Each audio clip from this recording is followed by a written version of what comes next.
I'm Catherine, and welcome to The Spiritual Gem. The purpose of this podcast is to demystify the inner work, to normalize vulnerability as a measure of bravery, and to teach you the transformational tools so that you can shed the layers of anxiety, depression, unworthiness, self-doubt, and walk this planet with the lightness, the joy, the clarity that is your natural essence. In each episode, you'll meet one of my private clients as they reveal their deepest traumas, inner woundings, limiting beliefs, so that you can see in real time what it looks like to truly heal by going within and meeting these inner parts with the love, with the medicine that they need. It fills me with life having these paradigm-shifting conversations, and I'm so excited to have you here. Welcome, babe, back to The Spiritual Gem. This is a really special and fascinating episode.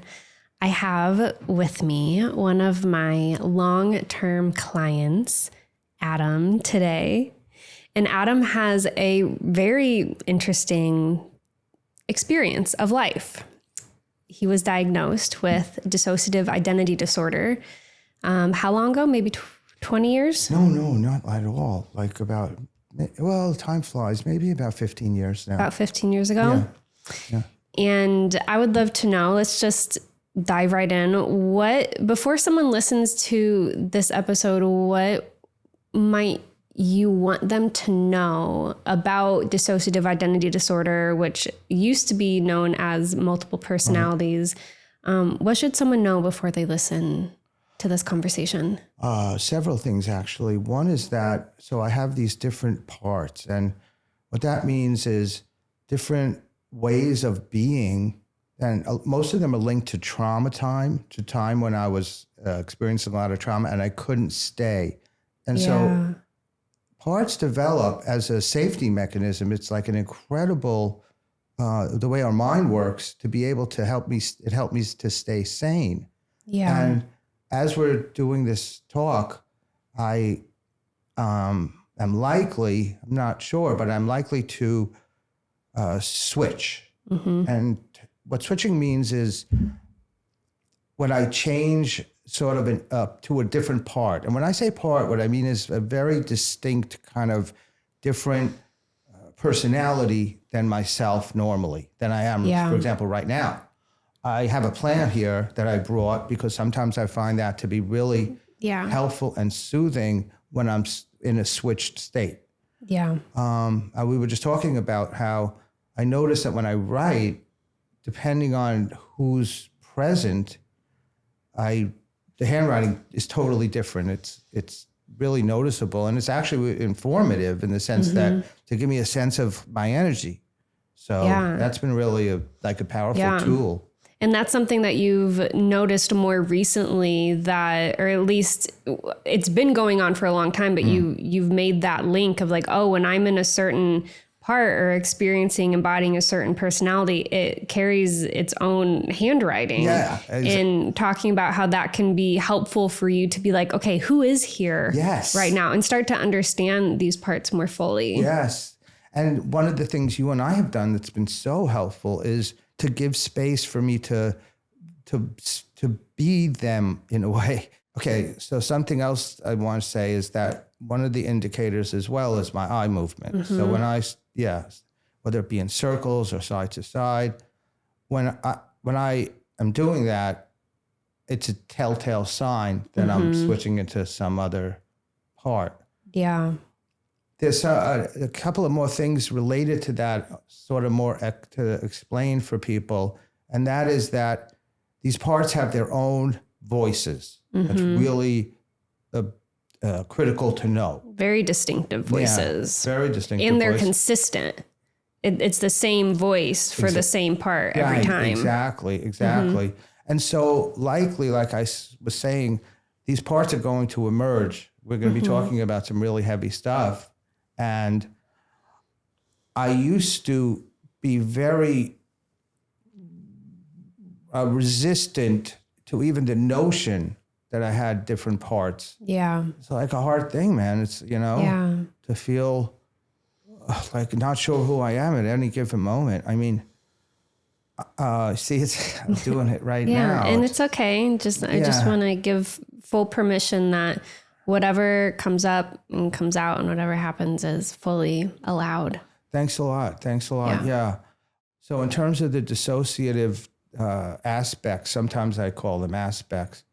I've given them names. Yeah. That's something we did together. I know. I was looking back on our earlier sessions because we've been working together for about 2 years, but I was looking back in 2023, and one of the wins in like our second or third session was like that you were starting to name these parts. They hadn't even had names before then. Exactly. And it's funny. I don't know where the names came from. I mean, when I sort of assigned them, there's one in particular that was named for the type of expression. We've talked about a gurg, which came about because when I'm talking like that, and I want to say, and we both know that I have the co-consciousness to see it in action, and that there's a blending that's happening more and more in terms of different parts sort of merging or blending their energies at different times. And that's been a really interesting phenomena. And I'm glad for it, actually, because my sense is that the fluidity is allowing more movement and more acceptance, I guess. Yeah. And that was a huge thing for when we started working together. I remember we couldn't even get, a couple minutes into a session without there being an emotional experience, because for so long, all of this was suppressed. So I would love to talk about kind of the beginning, or give people an understanding of the development throughout your life with this, because as you grew up, is that something's coming up with that too? Yeah, once they start talking about it happens. Yeah, and I know that when we talk about a specific part, it kind of wants to be like, hi, exactly, I'm here. You know why? Part of it is because for so long I held it in for like my whole life practically. Yeah, you had to suppress it. So talk about that, because this wasn't talked about. This wasn't normal. This wasn't, you didn't have any support with any of the trauma that you experienced when you were young. Exactly. And so I'm just going to say right now, I'm looking around and I'm a little bit not scared, but I could feel something happening, and I'm saying it so that, people know that not only I'm aware, but that it is happening. I see my eyes, like even my finger and stuff like that. And so in terms of like the trauma that led to this kind of splitting.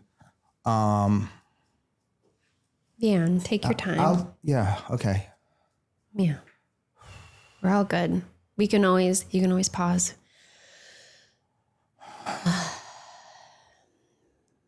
I'm looking at the stained glass in this room. That's beautiful. And I'm looking at it. And I'm looking at the different colors. And to me, colors are like super, I don't know if important's the right word, or helpful. One of the things that I discovered early on when I went and started looking back, and when I was 25 is when I started even looking at medical trauma. I'll explain in a second what happened to me that, was part of this repressed emotions by my parents, things like that. But I started looking at when it sort of began. Looking back, I didn't know it at the time. I mean, that's one thing. I didn't know that this was going on at all. I mean, it totally affected me. When I was 25 is when I went into drug treatment. I'm an alcoholic and an addict, and I've used everything, over the years as a way to cope. And not that I'm happy about that. I am in AA and working, my program and the steps, things and the community is terrific. But when I look back, it started for me, I think around 3.5, 4 years old, which is really early. The switching, you mean, yeah. Because when I think about it, and let's say I'm so much imagining that time, I get this sense of there wasn't, like I'm showing it right now, it was like I didn't know who I was almost, but it was very difficult to live. This thing is actually pretty difficult to live with because it affects my ability to not function, but yeah, in a way function, to be able to sort of reach my goals. I mean, the drug addiction is a big part of that as well. But how all right, so I'll say what happened, okay? Okay. You know this, but I'm going to say it, and it might, are you okay with this? Yeah, I'm okay. Are you okay with this? Yeah, just so you know, that's one thing that I've gotten better at. Yeah. It's like not having to ask for permission, but I'd like to say to you now, it's like, are you okay with this, And, but I want to get to a point where I don't have to say that kind of thing that way, that I could be more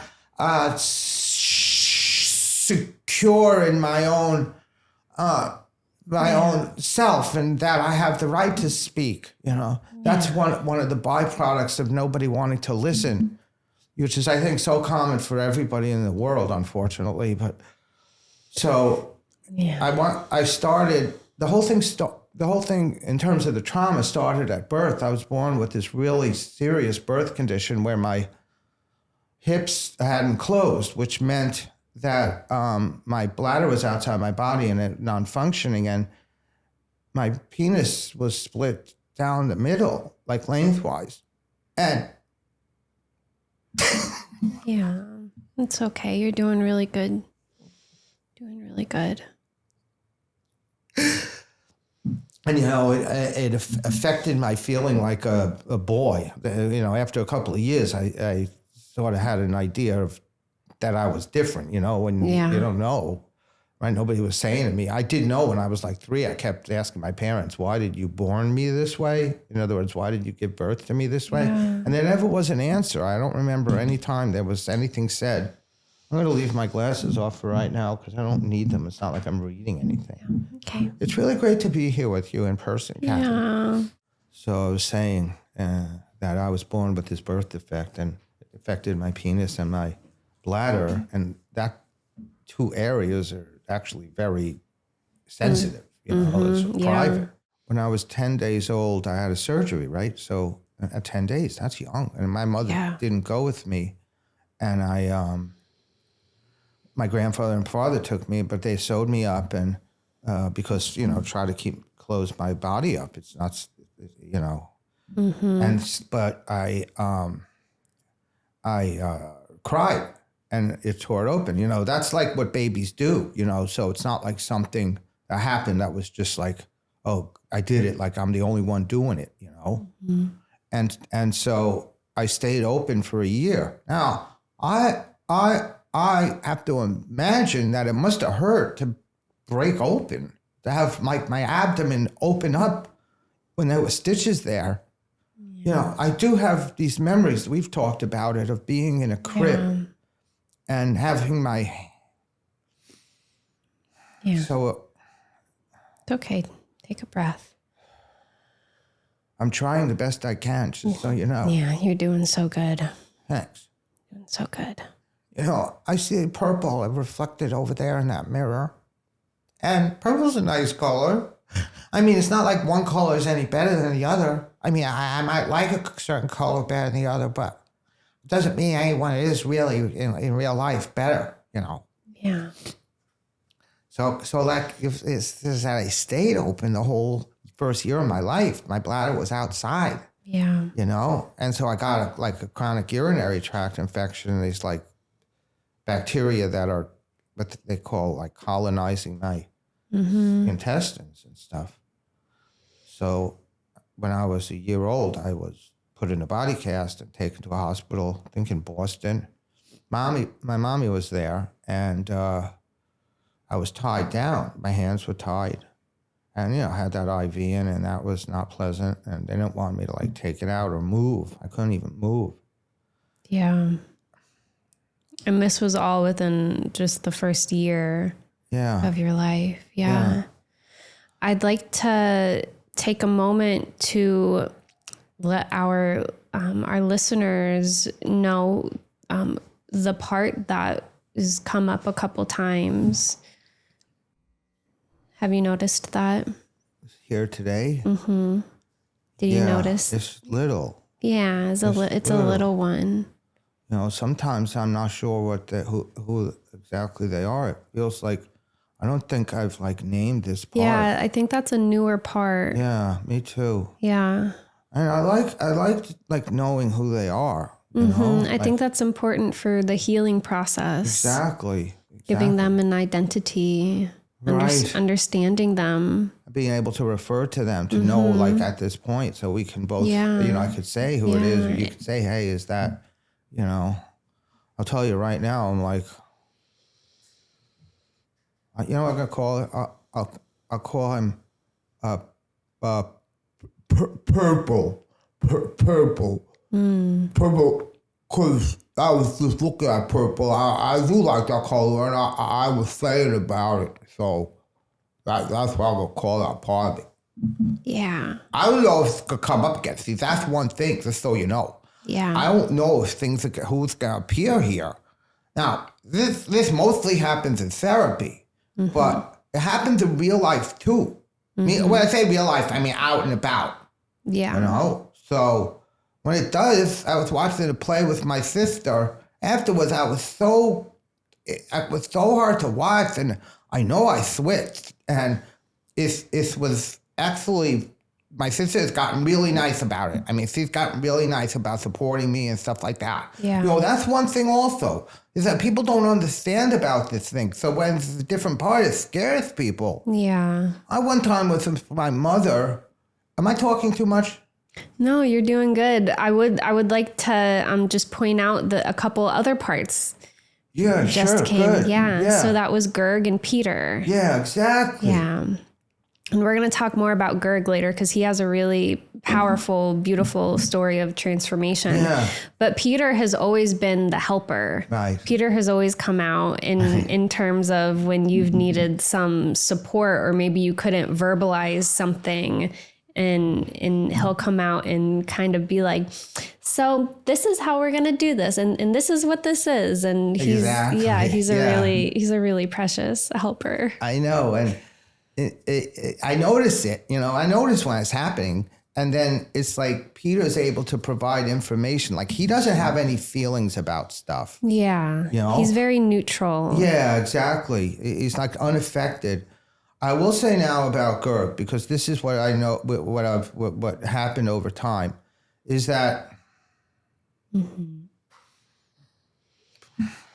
God. Just so you know, I might get up and stand up sometime. You can. I'm allowed to do that. Just move the mic away. Yeah, okay, but not now. Okay. God, like, listen to me say I'm allowed to do that. Like, yeah, but that's a healing thing for you. That we've gone on a long journey with that, because you used to ask for permission. Is it okay if I do this? Is it okay if I feel this? Is it okay if, this is happening? And now it's more like you stating that it's going to happen. Like, it's okay if I do this. Right. It's okay if I feel this. Yeah, you're right. That's a good, I'm glad you pointed that out. Because it's like, gives me this sense that I made progress. Yeah. Yeah. That's a lot of progress. I'll tell you something. That's a lot of progress. Yeah. I will say that there's also been a change in terms of how, when I use the word become, like when I become Peter, let's say, right? I, like I say, I'm aware of it, and it's like I have a little more choice in almost coming back, or like, you saw what happened when Peter came, and then I said something, and then Gerg just showed up like that. Yeah, I think it was Gerg, then Peter.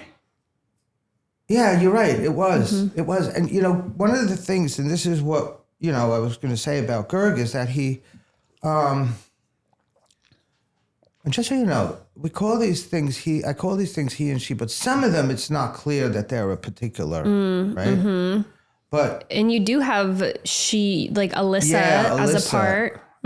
That's been a really hard thing to acknowledge and admit, because especially me being like, I have to prove myself as a boy constantly. And I'm like, any kind of girl thing was, totally not okay. I mean, during the time I grew up, faggot and, all sissy, all that stuff was so shaming.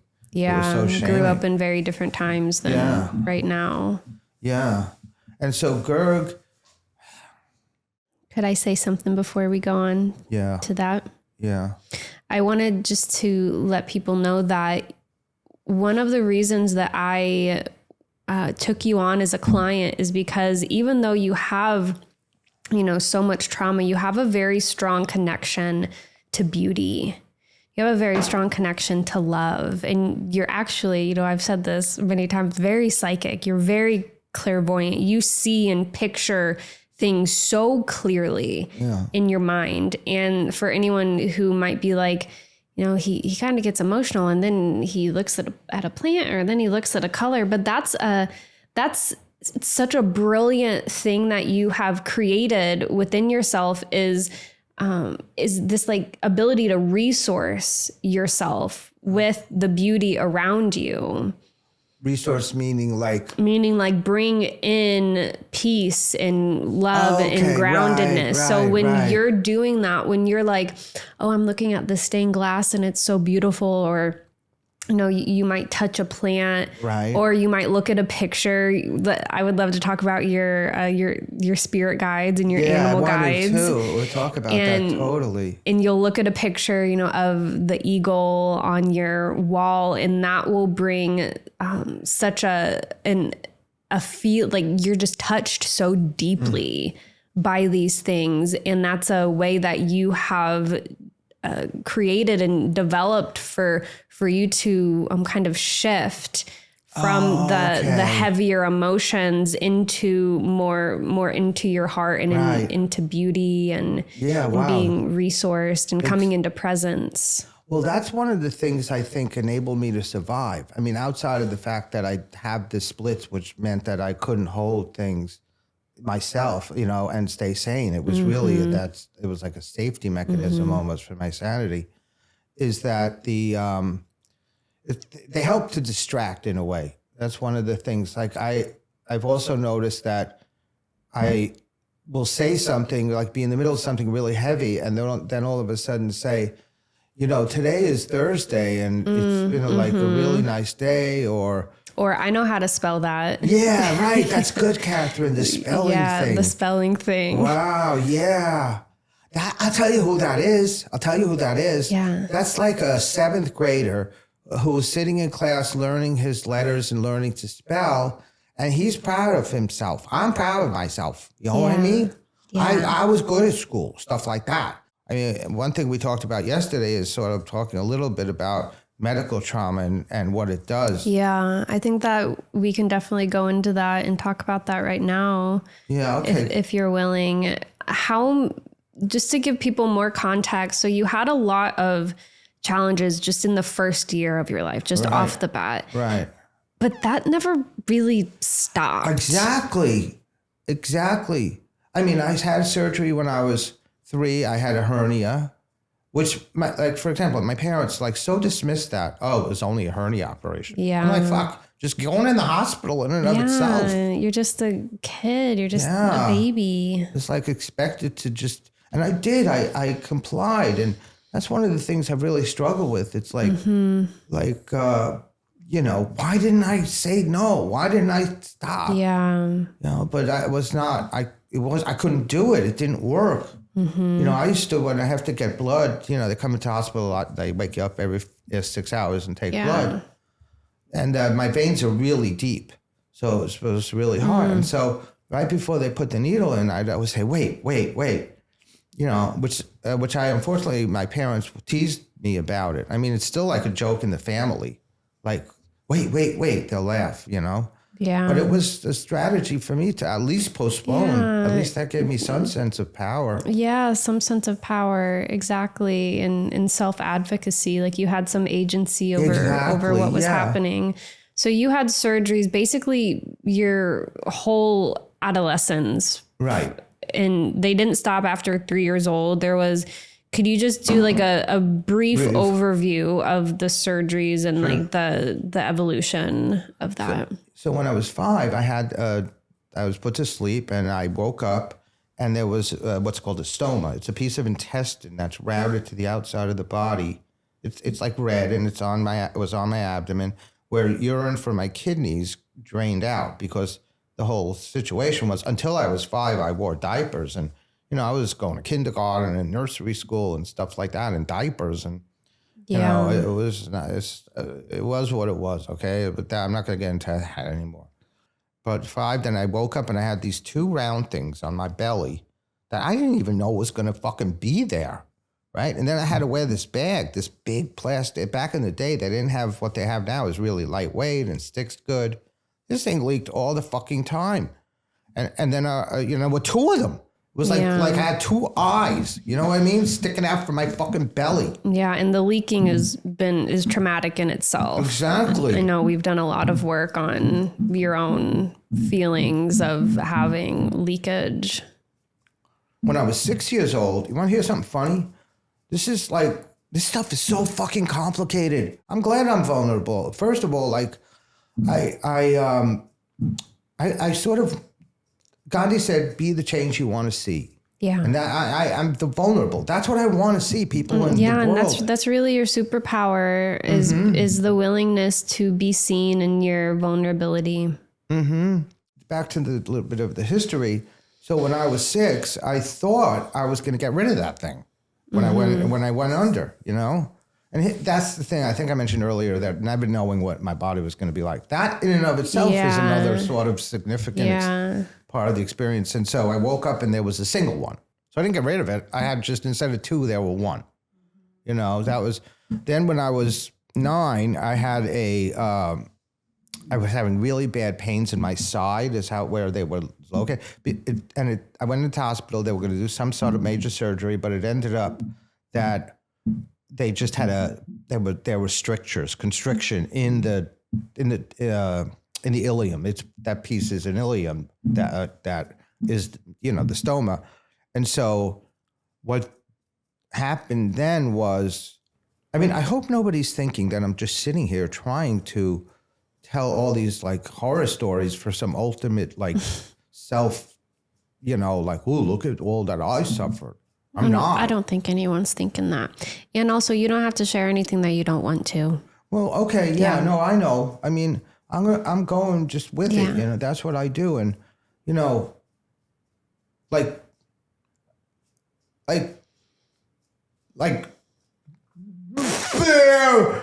bear is here, and polar bear, and I just thought before a man-woman. I just saw a man-woman. I was glad about it. So that's good. Yeah, that's good.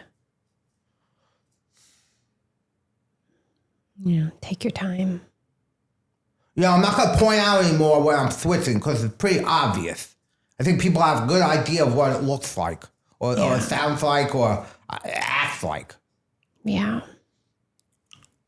But what happened when I was 9 is, and I had this surgery. I wasn't even told I was going to have a surgery. I went to the hospital thinking I was just going to go for a hospital visit. I felt so betrayed by that. Yeah. So betrayed. Yeah.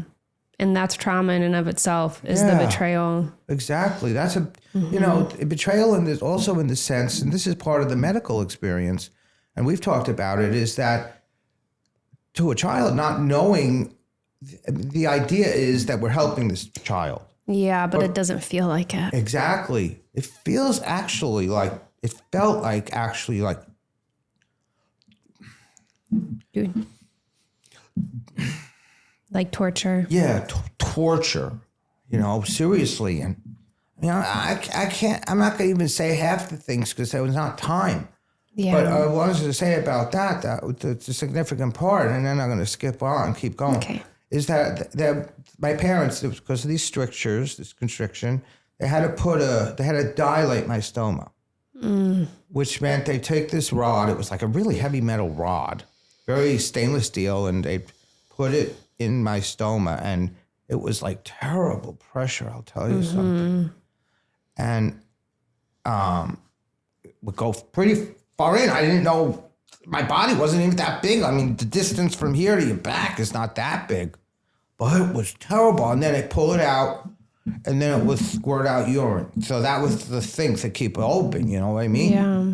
I think for about a month it was. So with me, I had to go into my bedroom, lay down my bed, pull my pants down, and have my parents do the thing that was so painful. Yeah. And it was my fucking parents doing it. Yeah.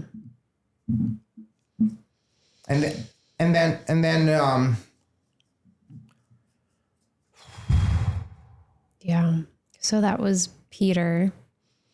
yeah, coming exactly. out. But it was a little something else too. Because it Yeah. was sort of loud. Well, earlier, that seemed like kind of a combination of Gerg, and I don't know, that might have been Tommy. Yeah, that's exactly what I was thinking. Yeah. Exactly. Tommy gets like really angry, but Tommy's more about shutting the system down. Yeah. It's gotten a lot better. A lot better. We don't see him that much. You know, and just to tell people is that it would be a way I would shut up.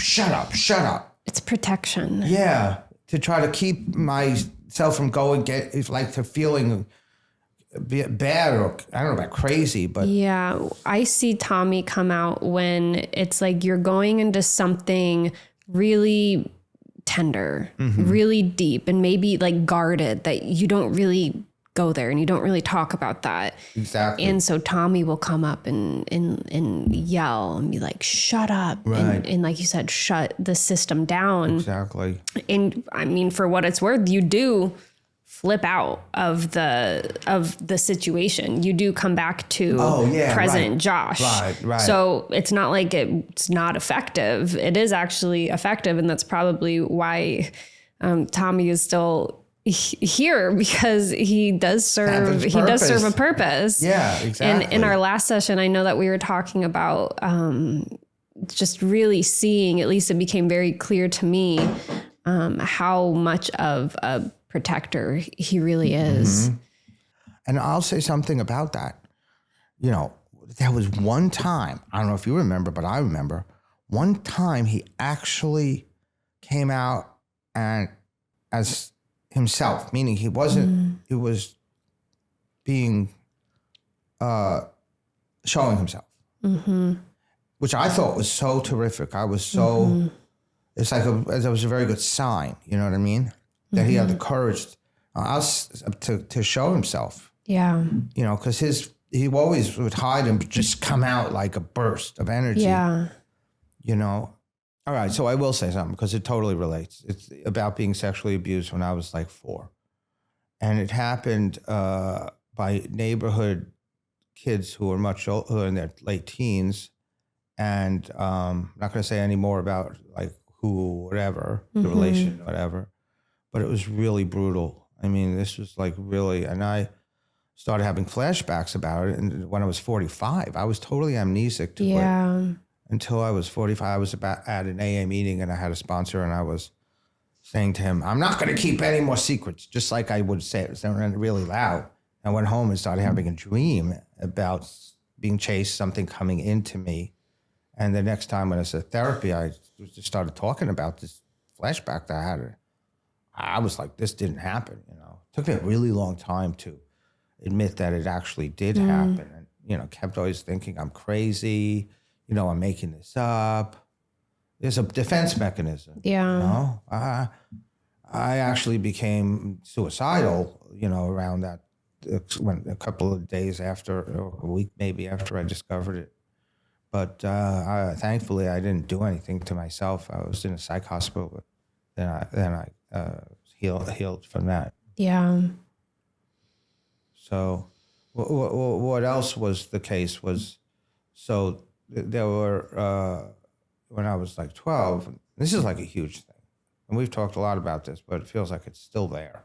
Yeah, you've really had, I feel like you've really defied the odds in a lot of ways with just how you have developed and become so self-aware and become, and, you know, healed so much from all of this trauma. And like I said earlier, just with you have such a strong connection to love and, you know, to your guides, who I am realizing at this moment, we didn't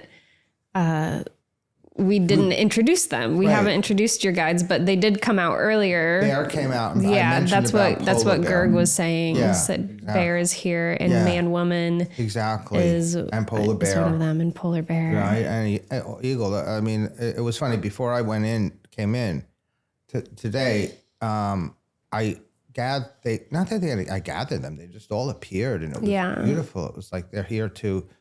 Oh, it was when we were doing the tea ceremony. No, that's what it was. And I said to you, I felt like I was going to cry. That's why. Yeah. It was like all the love, you know, not all, but one of the things they all carry is tremendous love for me. Not for anybody, for everybody. But, you know, in terms of there being, you know, they're parts of me. They come from me. So that does sort of reinforce my loving nature. Definitely. Yes, you have such a loving nature. And what's interesting about your guides is that they all carry a different frequency, and they'll come in for different reasons during a healing process. So when we're in a session, and we're going into some, you know, traumatic experience facet of the healing diamond, if you will, you know, and Bear might come in when you need, he brings like a lot of safety and like in comfort, or mouse or jackal or rabbit. I discovered rabbit, sort of mass rabbit. I'll say some other, you know, there's a spirit guide who I went into, I do this process called journeying, a shamanic sort of tradition that I've learned to do on my own. And I find it extremely rejuvenating, helpful. Like I gain wisdom from that process.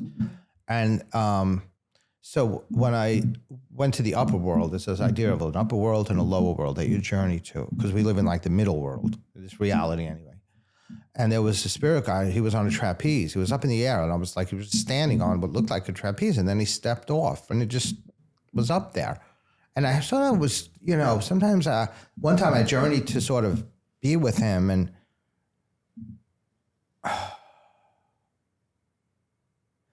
it was incredible how I saw him. He didn't have a face at first. He still doesn't, but he had like this robe, almost looked like Obi-Wan Kenobi. And he pulled it back, and it was just white. It was like just white, like a white energy.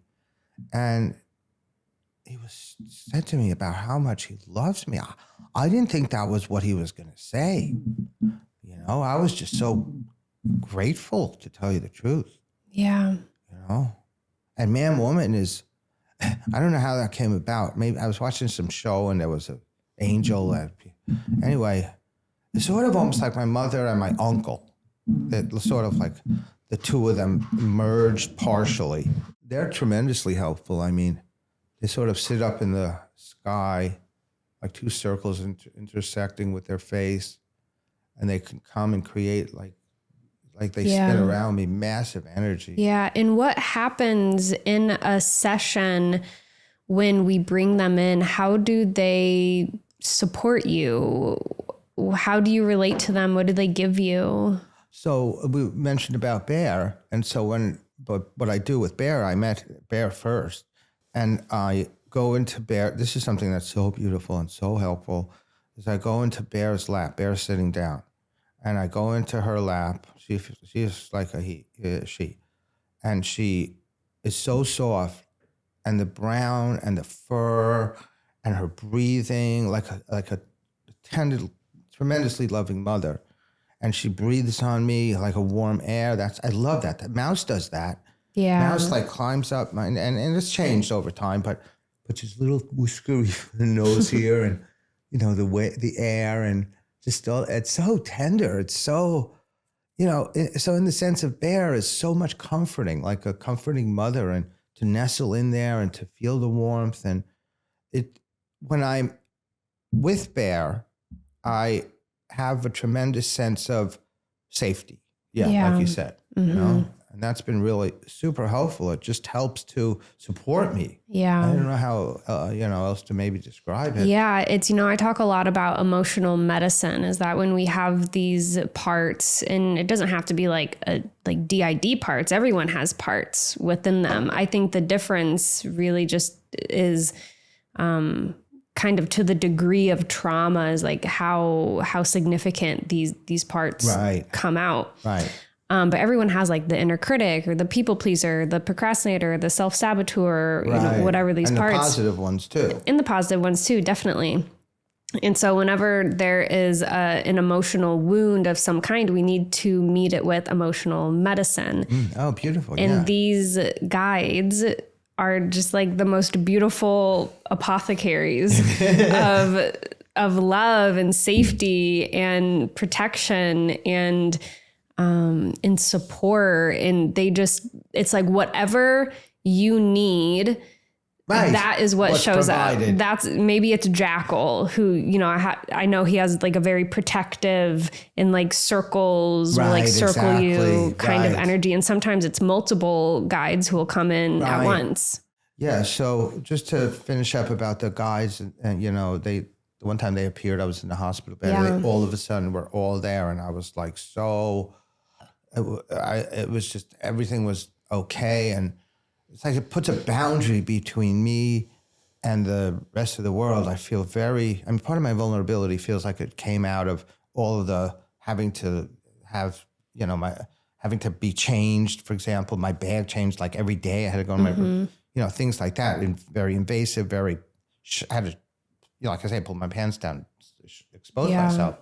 So it's hard to build a boundary that way. Definitely. So they come in and they really protect me. And I'm very, like you said, spiritually connected in a sense that it's really easy. It's almost like they just come, or I sort of envision it, and they're here. Yeah. When did you first start feeling them or seeing them? Oh, not that long ago. Well, I mean, yeah, it's been more recent. Yeah, right. I mean, Bear was the first one, maybe like 4 years ago, maybe less, maybe like 3 years ago. Yeah, and I also want to highlight, I know we've been touching on this, but because there was no mental health support for you growing up, you didn't know what was going on within you. That kind of led to substance usage, like for coping, for self-medicating, which, I mean, who can blame you? There was a lot that was unresolved within you. And, this is what all addiction is, in my opinion, is I'm sourcing my well-being from something outside of me because I don't feel good. I need something, like I'm suffering in here. And as you got older, you married, you had two beautiful girls, and still didn't have mental health support through all of that. So it wasn't until you were 45 or so that you even started seeing a therapist. Is that right? No, actually it was 25. When I was 25, I went into that treatment center, and as part of it, I said that I need to look at this mental health stuff. I had to have some impact on me. Like I didn't even think until then. And so I don't know if I started seeing a therapist, I think pretty quickly, but he was somebody, I lived in San Diego, and he was somebody who was really helpful. And I remember at the beginning, I couldn't even say the word urine, And one of the other things that I think I just want to mention is, and I'm not even sure why, but I just want to mention is that maybe 10 years ago, I was able to refer and say, like my dick, like talking to a guy and say, guys talk about stuff. And like, I couldn't even acknowledge that I had one to myself. And that's been something I've come a really long way on. Yeah. I'm very proud of myself when I think of these things in terms of the fact that I'm here. Yeah. I mean, you said about parts, and it's like we all have parts. These parts are very distinct, and they carry their own, sets of energy that just you could see. So, you mentioned, we're talking about spirit guides a little bit, and you mentioned about Gerg, the transformation. And I do want to say something about that. What Gerg initially was doing was holding the feelings for other parts. And he like held them. And remember at the beginning, I think we realized that they weren't his. He became aware. And that's one of the things that really caused the transformation. He was aware, but he was doing it out of love. I mean, Tommy he says, shut up, out of love. These parts are all so loving. I mean, they're all on your team. Yeah, exactly. It's not like they're there to harm me or anything. And I remember when Gerg was first coming out, it was, well, for one, it was so loud, so much so that in our Zoom meetings, it would clip the audio. I couldn't hear what you were actually saying. And there was there was like an intensity, and it seemed like anger. There was an anger that he was carrying. And as we were, do you want to say something? Yeah, I was just going to say, it's like for him to say it required a tremendous, he couldn't just say it. It was so stopped. I was like, I wasn't allowed to say, but since he held the feelings, then he was the one, when he started to say stuff, it was like just this tremendous, it was, explosive energy. Yeah, explosive. And it was like and I think this is also how he felt. He felt like he was drowning. Right. And like carrying the weight of other people's or other parts' pain. Exactly. When you're drowning, you're like, you can't breathe. That's like, that's life-threatening. I'll tell you something. It's like, I mean, trauma is like a lot about fear, but I think it's mainly about feeling like you can't survive and having gotten stuck in time, that notion of trauma time. Yeah, totally. I talk about that a lot. Yeah, and that's really an important perspective to see things out, because a lot of people, I mean, my father always said, get over it, move on. Yeah. Like, it's like as if I'm wanting to hold on to this. Yeah, that's just not realistic. Exactly. This is just not true. That's not how it happens. Right. And as we were working with Gerg and bringing him the love and the emotional medicine that he needed, he changed. He no longer came out during angry moments, but he would actually come out as a helper, similar to Peter. And I think earlier, that's why we kind of heard them in tandem. It was Gerg and then it was Peter. That's interesting. I never noticed that. My sense now that we're saying it is Peter carries information in an non-emotional way. The Gerg carries feelings for others. Right? So he sort of has the emotional baggage of the others. Peter has the intellectual, for lack of a better word, informational.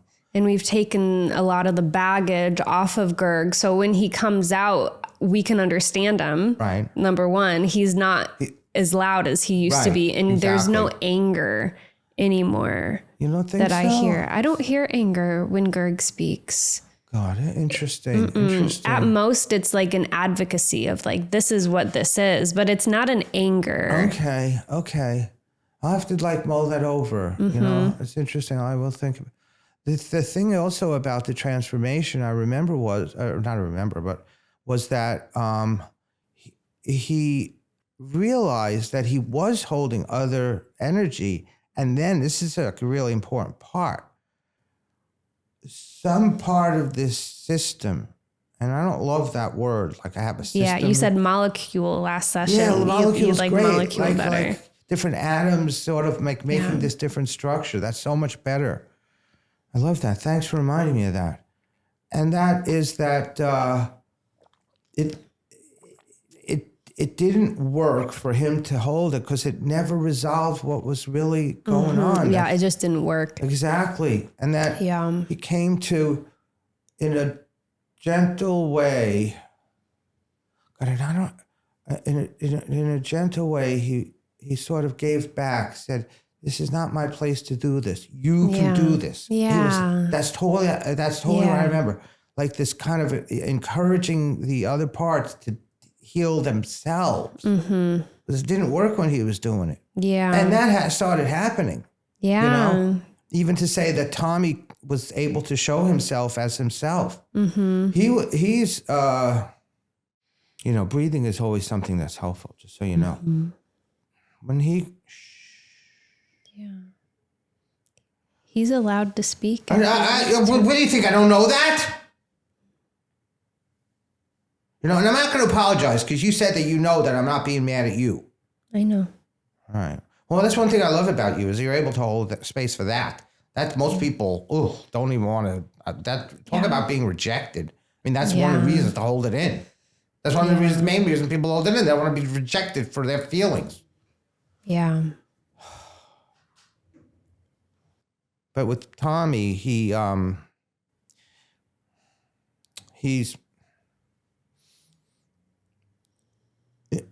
Is it all right if he comes a little bit and be's here? If he be's here? Yeah, that's okay.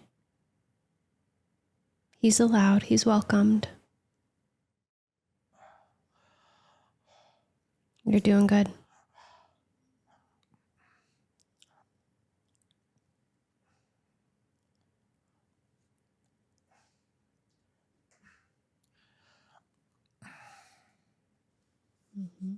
Sometimes rubbing my hands helps. It's just takes a lot of courage, I'll tell you. Yeah.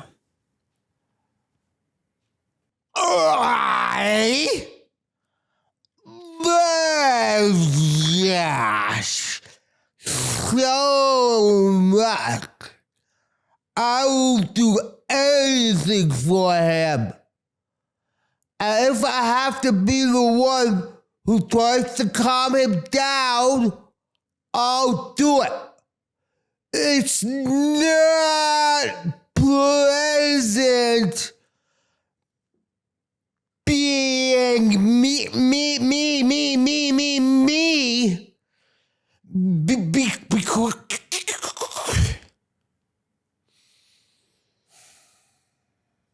there's some beautiful colors on that stained glass. All different colors. I like a lot of colors. And the way colors mix is important. Certain colors look good with other colors. And sometimes they'll look good by themselves together. But then with more colors, it makes it even look better. And with other colors, it doesn't look good. So, yeah. I'm just going to say, because I noticed that's like an example of my distracting myself or trying to help myself. Yeah. You know what I'm going to do? That was really beautiful. Oh, beautiful? That was beautiful. Thank you. How was that beautiful? It was. It was very brave. All right. It was very real. You mean about Tommy? Mm-hmm. Well, I just want to finish saying something. Yeah. Oh, here comes Mouse. Good. Thank you. That I have to be on guard all the time. It's not that easy or relaxing. All right, I'm going away. I'm going back. Okay, it's hard to be that. That takes a lot of energy. Yeah. Lots of energy. You want to take a drink? It's up to me if I do, but yeah, I'll do it. Yeah. Thank you for sharing that with us. All right. Well, I've been brave. You can tell. Yeah. That makes a lot of sense. Well, yeah. Think he likes to do that? No. Yeah. And we'll keep working with him in the future. Yeah, because he came out that one time. I remember it. And I remember that was really valuable. It felt like it was a real breakthrough.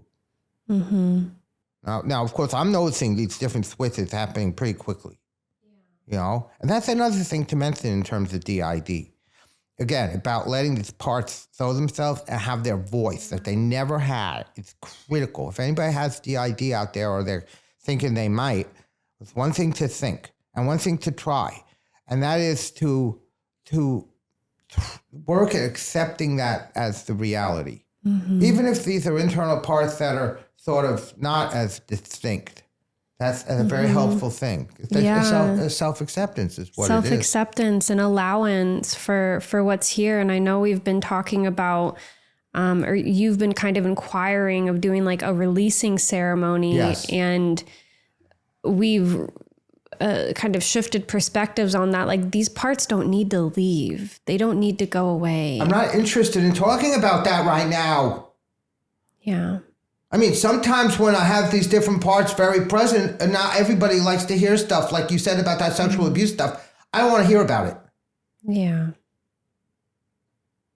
And maybe someday I'll be able to communicate that in a more relaxed way.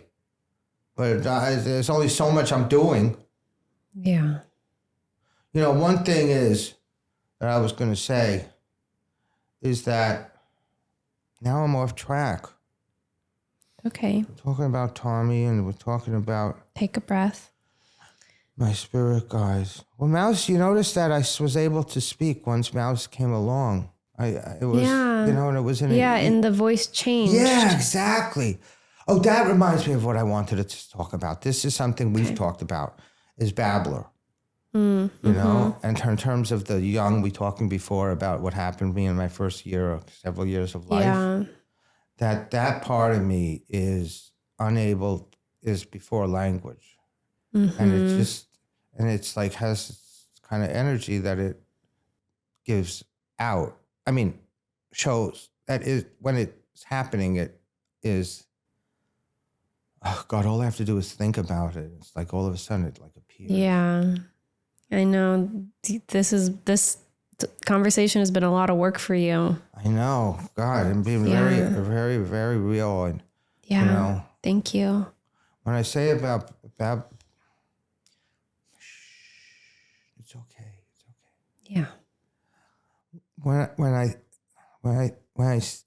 it's because it being that it and it could and it's try to be and it's anyway it's not when anybody else can. I mean, to being somebody else, say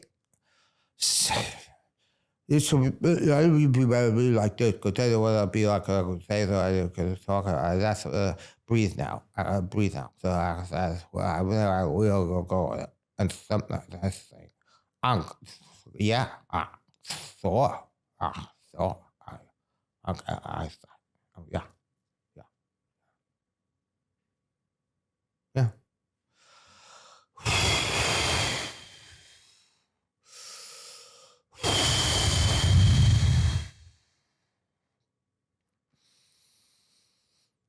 I know it's hard for you though. You can't understand what I'm saying. You know, if this could be helpful for other people, and I think it definitely will be, in terms of education and also more, I think, for showing people that they can do this. Yeah. But, you know, one of the things to say is that it's really important to find somebody who's safe. Yeah. You know, and it's like for me being very intuitive and very energetically sensitive, you know, like I could tell with you right away. With other people, the same thing, you know. Yeah. But to also use your intuition, I guess, is what I'm saying. Yeah. When selecting somebody to work with about this heavy stuff. Yeah. Safety is very important. Yeah, like you say, safety, belonging, and worth. Safety, belonging, and worth. And having someone who can hold for you and having someone who doesn't project onto you or take things personally is really important. Yeah. I don't know if we've ever talked about this. I know you were in therapy for a little bit. What is your experience from therapy versus the work that we do? That's a great question. Well, just to be clear, I started doing therapy when I was 25. So it's been like 40 years. Were you going consistently? Yeah, and I was going 4 times a week. I mean, I was just nonstop. Once I started, I didn't stop. Okay, yeah. And, you know, I was doing intense psychoanalysis, whatever I needed, EMDR. I mean, I tried different strategies. But as far as the work that we do, it incorporates 2 things that you've talked about and that I also have experienced. And there's that exploration that you talk about. We explore, we express, we don't say it, we embrace, and we embody. Yeah.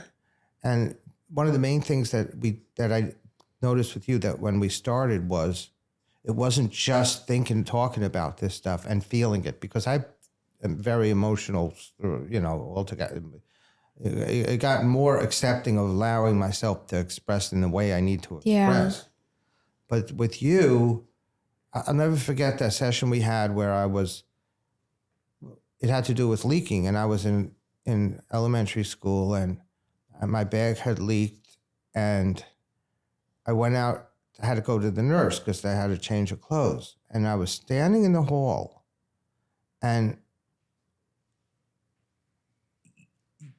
you mentioned about one, because the thing, like the medicine ultimately is love and bringing love to that child. Mm-hmm. And somehow I was able to do that. It was as if some figure appeared who was just like very understanding. Maybe it was the nurse, but it was in the middle of the hallway. I mean, I remember this so vividly. And so with the bringing it up, love to the wounded part, that's the medicine. Yeah. You've said that many times. Exactly. My daughter I spoke to recently, who saw you one time, I talked to her the other day about it, and she said what she really liked feels like there are actionable things, that it's not just talk, it's about things that she can do in the process of healing. Yeah, it's not just awareness, it's bringing something into, I call it completion, into resolution. And that doesn't mean necessarily has to go away, but it's like the pain isn't so present anymore because it's being met with what it needs. Right, exactly. Well, all of them that's what they needed all along, was to be loved. Exactly. In different forms. I mean, to be allowed to speak, to be allowed to have some pushback against what was agency. happening. Yeah, exactly. Right. Those are different forms of love. Yeah. Love takes on definitely. That color is a form of love to me. Yeah. This is. You are. Yeah. And one of the things just to mention about molecules, why it was I find science and just some of the life in all its forms and in all its working to be unbelievably, incredibly awesome, fascinating. It's just so, it draws me in. Yeah. And just mentioned, because they came to me when I mentioned about scientific, you were a nurse. And that's really helped me in terms of the medical stuff and you having an understanding, the language, being able to talk about this. So I really appreciate that. And I will say one other thing, and that is, I so appreciate you. You are such a gifted healer. Thank you. Yeah, it's crazy because there's nobody like you ever. People say to me, they say like, I'm seeing my therapist, and then I say, well, it's really a life coach. And people say, it's not, what's their degree? Well, okay. I'm like, they don't get it.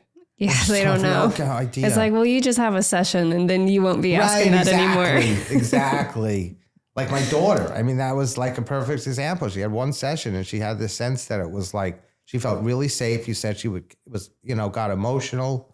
Yeah, it's like people want to know, like, what's the degree or what's the, what are the things? And I'm like, you're like, what exactly is it that you do? And I'm like, well, let's just have a session. And it's easier to show you than to tell you. Yeah. Because so much, and I do have many certifications, but what the real gift I think I bring is that I've done so much of my own trauma healing. And so I have a wide capacity to be able to hold for someone else's depths as well. And, it doesn't scare me. Nothing you've ever brought to a session, I've been like, whoa, oh my God. Oh, that's weird. That's crazy.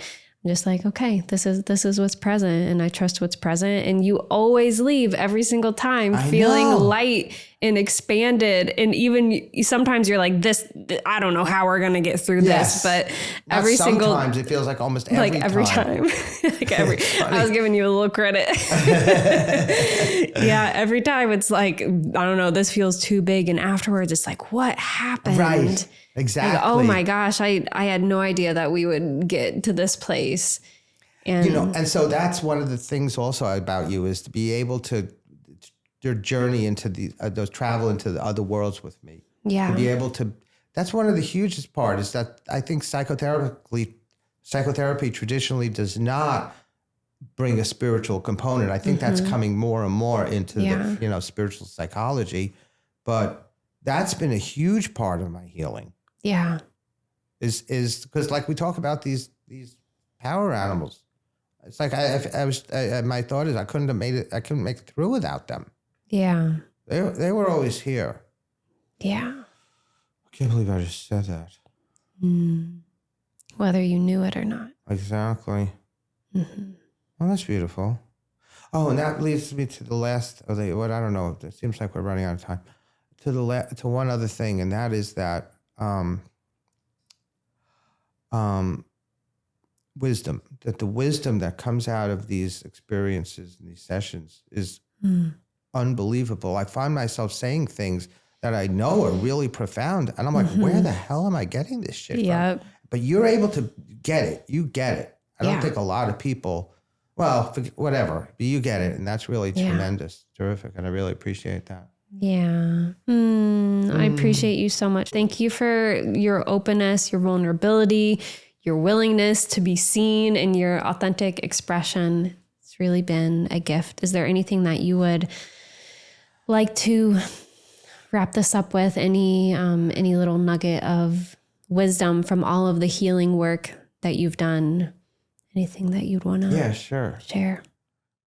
I'm a terrific person. Yeah. I'm really gifted, and I bring a lot to life. And there's a lot of pain in this world, and I'm doing what I can, partially through my music, to bring healing into the world in the best way that I know how. Yeah. And what we do together so supports that. Yeah. And healing is possible. Yeah. No. That's right. It doesn't matter what you've been through. Yeah. Healing is possible. It's not like it's too late. Oh boy. Boy, oh boy, oh boy. Thank you. You're welcome. So much love to you. Thank you. To you too. Bring healing into the world in the best way that I know how. Yeah. And what we do together so supports that. Yeah. And healing is possible. Yeah. No. That's right. It doesn't matter what you've been through. Yeah. Healing is it's possible. Not like it's too late. Oh boy. Boy, oh boy, oh boy. Thank you. You're welcome. So much love to you. Thank you. To you too.